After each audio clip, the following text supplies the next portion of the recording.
Now it's time to create the petals for our Cymbidium orchid. I've rolled out my gum paste and I've cut it with a 3-petal cutter. If you don't have a 3-petal cutter, you can always use the small circle cutter.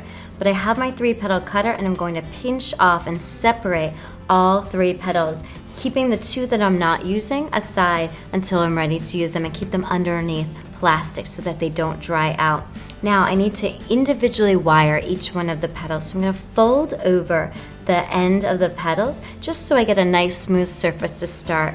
My wire gets dipped into a tiny bit of edible glue and I brush off the extra. I'm going to insert in between my 2 fingers, insert the wire. It only goes in a teeny tiny little bit, and then I can taper the petal back to the wire. At this point, it should look kind of like a balloon on a stick. Now, I believe in having very thin petal edges, so the technique that I use is as if I'm snapping, I'm going to pinch and roll the edges all the way around. I'm pulling the top edge out and pushing the bottom edge under. This is going to allow me to have thinner edges and also to make sure that my shape is not perfectly round. Nothing in nature is ever perfectly round. Now, a key for Cymbidium orchid petals is that they have a tip, a pointed tip at the end. So I'm going to hold the petal in between my 2 fingers and pinch so that I can make a point. I'm taking that round petal and pinching it so that I can make a point on the top. I'm going to turn my petal upside down onto my veiner.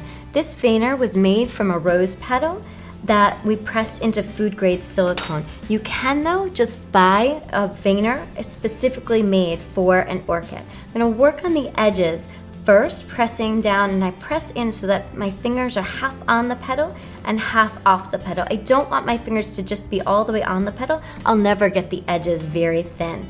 So if I press all the way down, once I have the edges nice and thin, I want to set the shape of my petal. And in this case, I want to make a nice wide petal shape. Beginner sugar flower makers tend to make their petals too long. I want to make sure that it's nice and wide.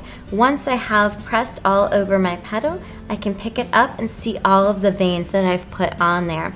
Now, if I were to leave this petal in my hand to dry, it would dry flat, and nothing in nature is ever perfectly flat, and specifically orchid petals are nice and cupped. So I'm going to place them in a spoon to dry overnight. This will allow them to curve both up and down and left and right.